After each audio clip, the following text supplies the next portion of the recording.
here on A Late with Alicia, and I'm back to talk about my homeschool room. I'm so excited to share this finally and to see it completely done, because today is the day that I've finished all the labeling and just got to the final thing that I wanted to do. And I just want to say before I start that you don't have to have a homeschool room to homeschool your child, and you don't have to have a room or a space at all. Like, we started out homeschooling using my dining room table, and sometimes you start where you are, you use what you have, and you do what you can. And I have a previous video, it's of the 3 drawers, and I can link it below. And that's what I started out with. I started out when my son was in preschool, wanting to have learning time with him, and I wanted him to have all of his toys separated to where the ones that I might use for learning, like flashcards and things that I could use for learning, in those drawers. And then I just had an oven that was in the wall, and I had those drawers underneath that I wasn't using at the time. So we used that space for our learning activities and toys. And then eventually we got more, and we expanded up to a cabinet, and we expanded up to a waist level drawer. And then we just kept accumulating things, and their needs changed to where I ended up buying an 8-cube organizer. And the entire time that I was homeschooling, that's what we had, was that 8-cube organizer. And then I got a command center 6-cube, and I ended up using some of that space for spillage from our homeschool center. And then the demand grows, you accumulate more items and more things. And anyways, when we got to this house, I ended up getting this room. We have 4 rooms down here in the basement, and this extra space we didn't know what to do with, but I was like, well, that would be wonderful as a craft room or a study room, or because the kids are back in school to get socialization and see their friends and have fun. But I'll never be a parent that's hands off and just doesn't work with my kids after school. I think all kids need to have study time. You learn things by reinforcing it multiple times and then getting it into your long-term memory. So not only is this like a craft room and a fun room where we can still do projects, but I want it to be a space where they have fun and they can go to after school and have study time. And they love it in here. They come here without me even asking after school. They can't wait to come down here and get their markers out and start coloring. And then we practice for a little bit each day, but then we do fun things like painting. And they love doing that stuff, because maybe it's genetics. Me, I like doing that stuff. But yeah, this room, I'm glad that we have this space. And we built up to it, and I ended up getting a 9-cube organizer in here because I used to have it in my master bedroom for books, and then we bought a whole new shelving unit so we could have matching bookshelves. And so now this is in my room. Now we didn't have anywhere to use it, so I've used it as a library for the kids in here. And then I can take you on a tour through the room and show you how I set up and organize this room, and maybe give you some tips and ideas. And I just hope you like it, and stay tuned. So to get started, I guess the first thing I have to talk about would be the first thing that gave me inspiration for this space, which would be this rug. I love this rug. I got it on Amazon. I can list the link below. And of course, the rug is what I based all the other things off of, the color schemes and curtains. I just kind of want it to be neutrals with pops of color in this room. And I want it to be very colorful because I have a boy and a girl. So it can't just be too girly, feminine, or masculine. I wanted it to be neutrals and gender equal. So the table, I didn't know what to get, and I looked on Amazon, Walmart.com, I looked in all kinds of furniture stores, and I looked on Marketplace for a long time, and I don't want a full-size dining table in here. It's a small space. I wanted a small table, and anytime I looked up a kid's table or smaller table, it would give me a breakfast nook tiny table, and it's not really enough space to do anything on, or give me a full-size dining table. So a dining table would be way too big for this space. It is overpowering. I don't need that much space. So we found this little table on Facebook Marketplace, and it's wonderful. I don't know where she got it, but I am so grateful to who found it. The chairs are from IKEA. They're powder blue, and I love that they match this curtain back here. And they are silver, and they have armrests, which is really neat for chairs. Usually you don't have chairs with armrests like that. But I don't know if you can see because of lighting, but the color pattern, this pattern is the exact same pattern as the rug, but they're blue, that powder blue color, and they match, it's the same powder blue as these chairs. And I don't know if you can see really well with the lighting since it's daylight, but yeah. I like how the chairs and the table came together. randomly found them, got great deals, and love these curtains. Got them off Amazon. All of these totes came from the Dollar Tree, including the ones in here. The Dollar Tree has like a school section. All of these totes came from there. The little book cases came from there, and all these totes came from there also. And yeah, the A-Cube organizer came off Amazon. This cart over here, $29 cart, came from Michaels. This is a bookshelf we've just had forever. And the dry erase board came from Walmart. It was $14.99, I believe. And then we use command strips, of course, because this is in a basement, and it's all command strips to put everything up on the walls. And then this canopy came from Amazon. And then, of course, this 9-cube organizer came from Walmart. And I got all these picture frames in a matching pack from Michaels. So now let's move over to the homeschool original center we ever had in the first place, which is this 8-cube organizer.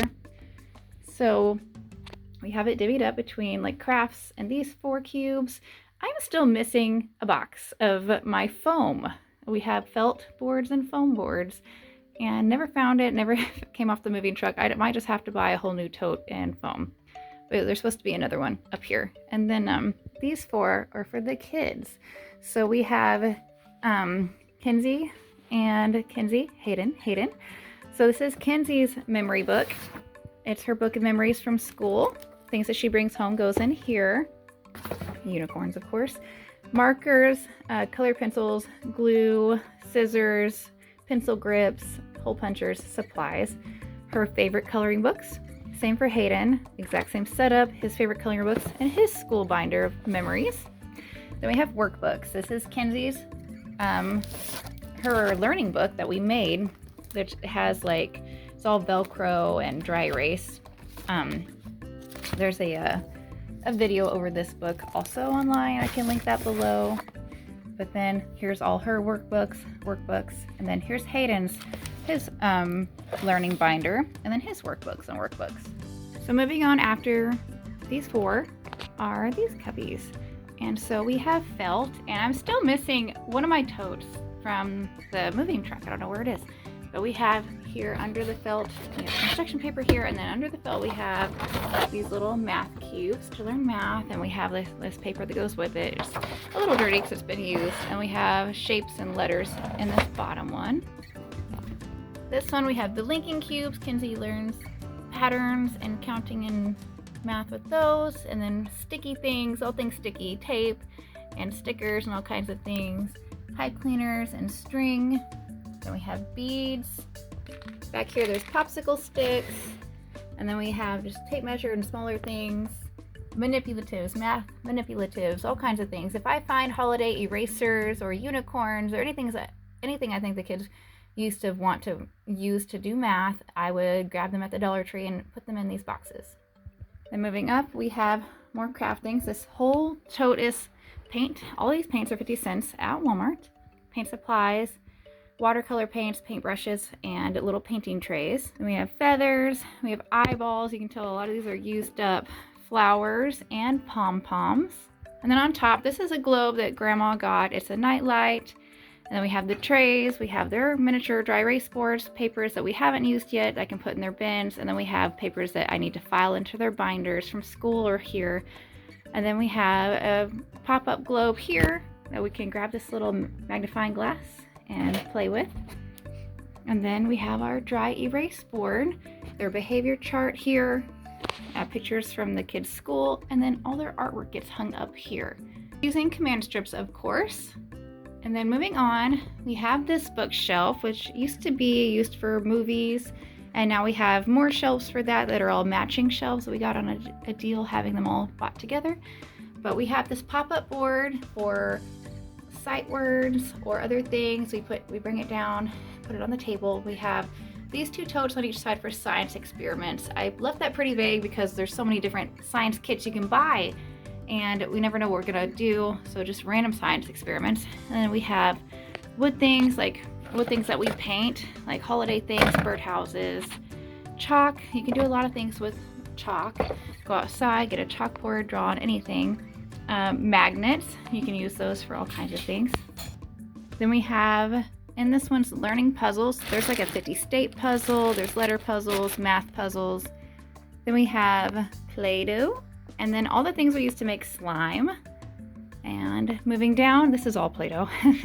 These are giant Play-Doh things, like it's a giant pizza oven or just bigger Play-Doh items. And then we have Play-Doh cutters. Both bins are full of all kinds of Play-Doh cutters. You can do a lot with Play-Doh. You can learn any subject with it. It's good for art, just for using, fine motor skills. And then we have all their binders. So these are all up to here is Hayden, and then these are Kenzie's. So she's only been she had preschool. She has 2 for preschool because there was just so many. And then she's in kindergarten now. So we have 2 for preschool, and then we have all of Hayden's for all of his ages and stages he's went through. So he had a SpongeBob birthday, so we did a SpongeBob one. And then last year he was really into Bendy, so we did a Bendy one. And it's kind of continued this year. And then he had a Paw Patrol one, I believe. And so all the things he's made at school wants to keep. And then these are learning folders. So like this is like our human body folder, human body book. I can make a video over that. Then we have like a geography book and a habitats binder. And then down here we have this board. It lights up and it's actually pretty cool because you can stand it up and use it as a nightlight, so they can draw on it. They're light bright. This is a video game tool here that they can kind of create you can take a picture and use this board to create a video game, and we have yet to use it. I'm excited to use that. But like if you draw something in blue, it can move side to side. Draw something in green, moves up and down. You can draw things in purple that bounce. Make a video game out of it. And then this is like their Pop-It board, where they can just a fun board. Kenzie likes to play with the Pop-It board. And this is our little art kit here. Hayden uses this every day. Kenzie actually has her light bright in her bedroom because she used to use it as a nightlight after decorating with it. Also very good for fine motor skills and colors. And karaoke machine. She loves using this karaoke machine. It's nice. You can do sing-alongs and you can just have fun with it and have a fun, family night with it. Got it from Auntie for her birthday and she loves it. We do bring it out sometimes. So that concludes our craft organization and our homeschool 8-cube organizer. And then of course on the dry erase board, I can go further into this on a different video. This is their behavior charts from September. I have a new one made, but since we moved, we have all different places down here to put on the behavior chart. So I need to make one for that because we've kind of just been playing it by ear. Where we go every Friday, we'll just go. But the other chart I have, we just do the green or red dot. It's upstairs in the command center. And I need to bring it down here once I print off more of these, because usually we just, whatever we decide to do, like go eat pizza that Friday, we'll put it on that Friday sticker. And if the kids get a red, then we take it off. We're not going to go anywhere that Friday. Or if they get greens or get at least 1 yellow or 2 yellows, then we'll still go as long as they're doing all their stuff at home and at school. And this is probably my favorite thing in the whole room. This is the thing that I use the most every day, and it is our workstation cart. I saw a lot of homeschool moms using this, and so we customized it. I have a separate video over this cart, so I'm not going to go too much into it, but the gist is Hayden gets all of these ones. It's all blue for him, and they're his favorite characters. And you take off, when he does whatever is in the cart for math, he takes this number off and puts it on his number up here. So it's done with number 1. Once you get through all 5, you're done for the day. And these are like smaller activities. Like there might just be here's a notebook for anything, but say this week we're going over place value. So I'll just get that out and do the place value activity. We'll have our word reading book. I don't know what that is. Kids were down. Oh, it's a cookie. The kids were down here last night, so there's a cookie. Uh-oh.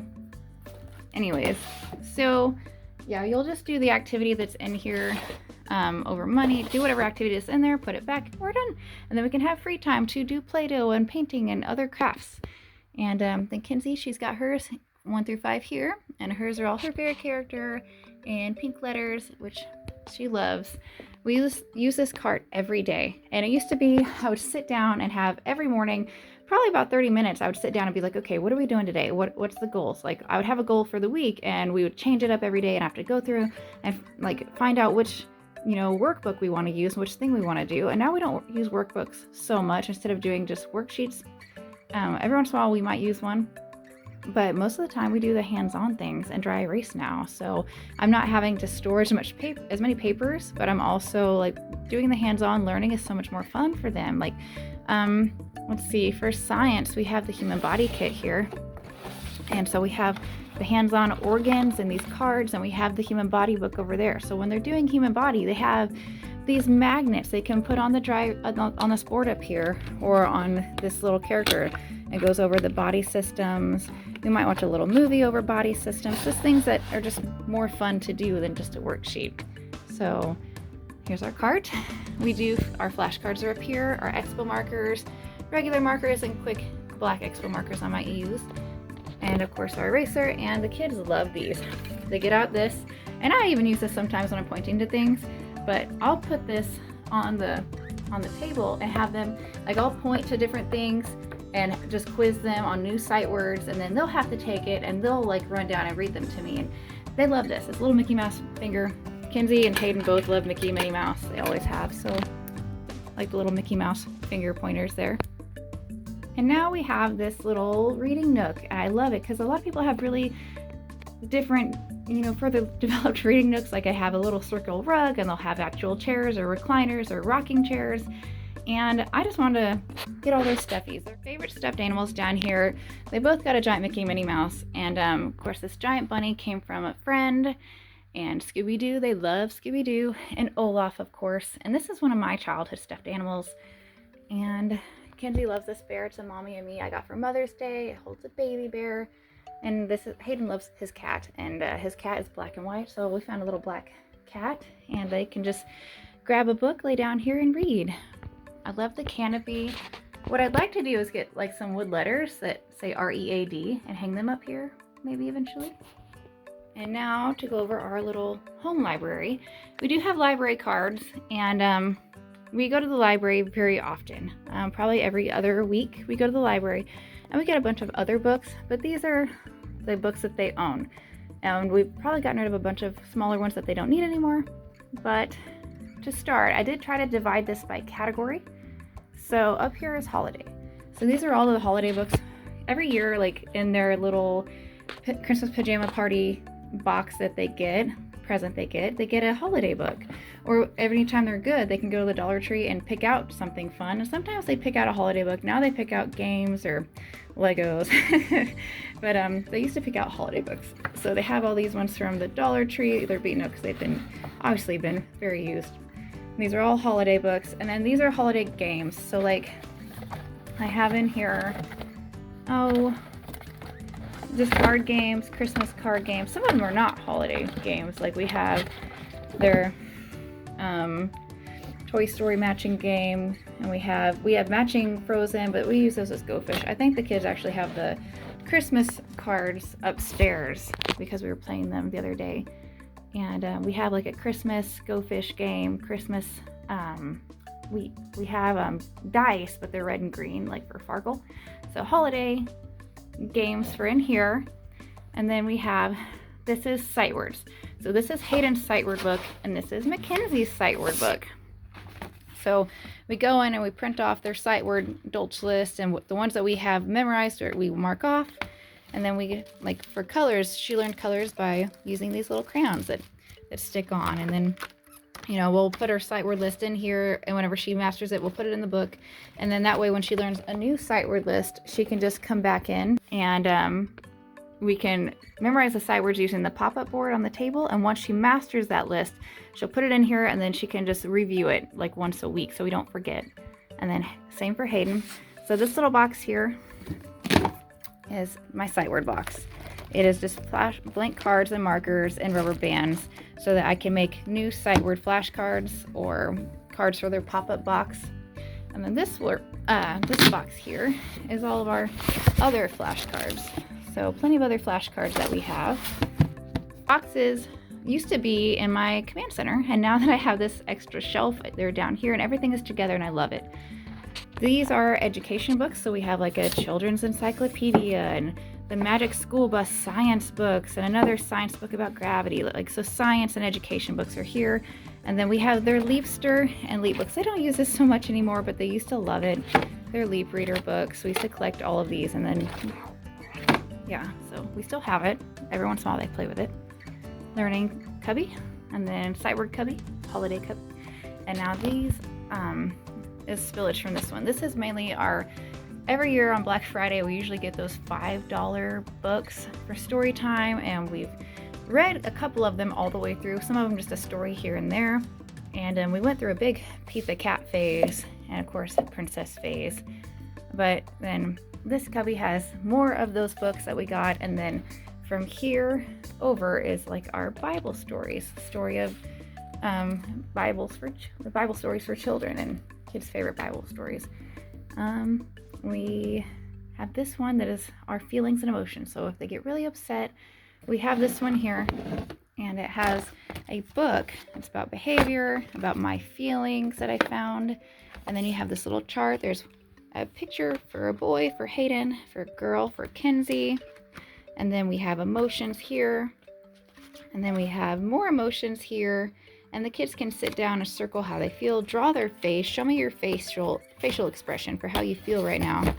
And they have like these little manipulators. So if they need to sit down and you're angry, you know, some people get stress balls, or they get those little magnetic balls that they roll around in their hand, or a squishy ball, or they have Flarp, Play-Doh, all kinds of things. There's some things that the kids have just like, they like it too much and they take it, and I don't get it back. Or like a little notepad to draw on. I used to have like a little miniature shark notebook in here, and that's disappeared, or probably filled up, because they start drawing when they're upset, and then they're not upset anymore, and then they go sit down and fill out the entire book by drawing. But at least they're not upset. These are just like their baby books, and then every year we do the first day and last day of school picture, and so that's in there. And then we have just, these are our random books, and then these are our series, like all the Dr. Seuss books, Nickelodeon books, Disney books. These will probably have room to go. We can ditch these, donate them, but it's room for more books later for any other books we might get. But these are all the Baby Einstein books and learning books from when they were little. And then, yeah, we go to vintage bookstores and let them pick out books every once in a while. And of course, they're like cheap, but some of these are really cute, like kindergarten books. Some of them are actually in pretty good shape, and they're some cute little stories, and the kids like them. You know, Peter Rabbit. Got that at the Book Guy and back home. Good store. I like the way when you walk into an old bookstore, how it smells. Yeah, these are all their old books. So we have our own little library on top of the books that we get from the actual library. And we got these schoolhouse pictures, which I have yet to fill them out. I need to go through all their old school picture boxes and go put all their pictures in here. And then we have our phonics books that we use to read. I love Bob's books. These are fun because the kids like the Lego books, but I find that there's way too many words on the page. Bob's books are wonderful because there's only so many sounds in that book. Like this book only uses the M, S, and T sound, or M, S, T, and O, and then all the words in that book are with those exact same sounds. Like Matt sat on cat. Or, you know, simple sentences that they can sound out. Little short book, they can sound that out and be proud of themselves. So we love the Bob's books. Auntie made this for Hayden one year, so every year we read it for Christmas. We got this from a friend the night before Christmas, and we read this every year. And then we have just a bunch of random other books. So we try to put up on the stand holiday books or books we're reading for that theme, or like we had a farm unit and we had farm books up there.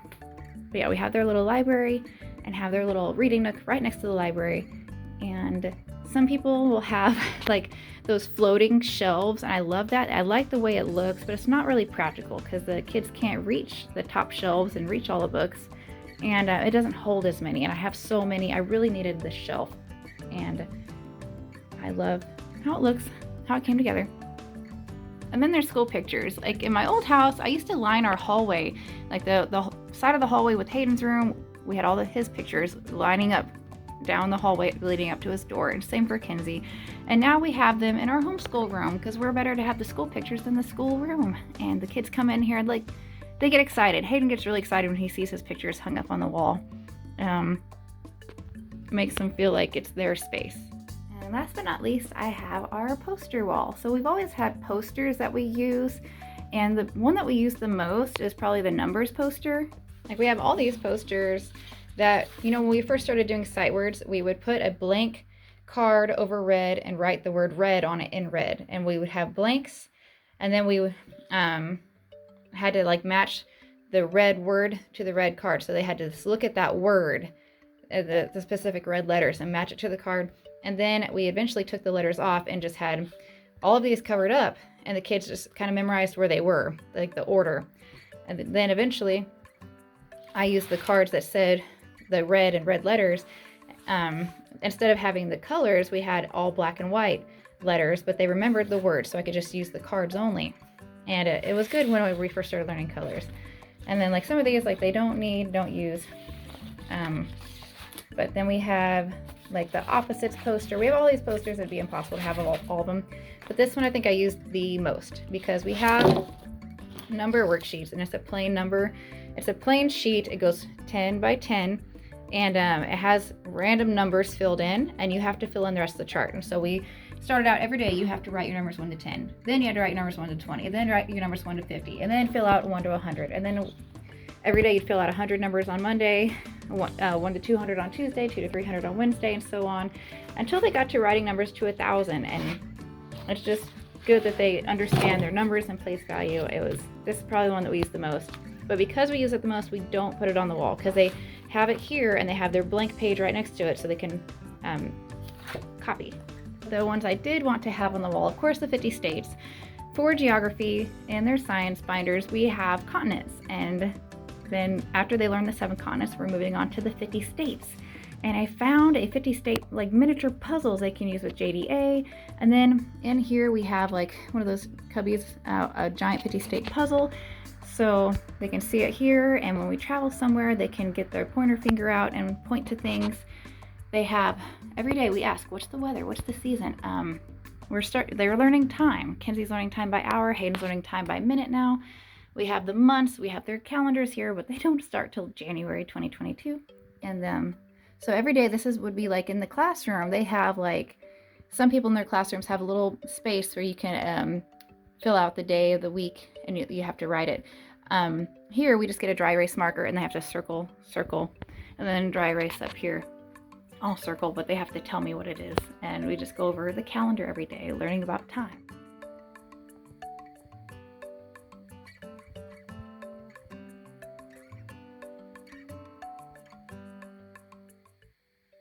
Thanks to everyone who stayed to the end for the funny story of the week. And this one is about our lights.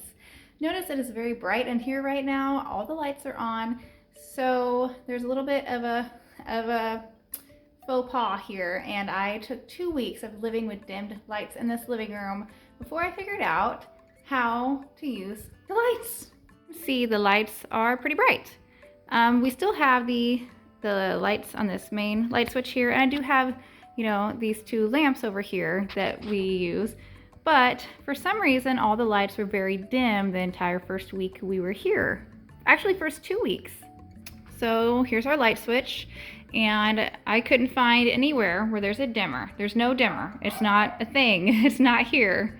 I even checked the panels over by the front door. There's no dimmer switch. There's no dimmer in the hallway. I looked in the garage. It tore this entire area apart. Could not find the dimmer for these recessed lights.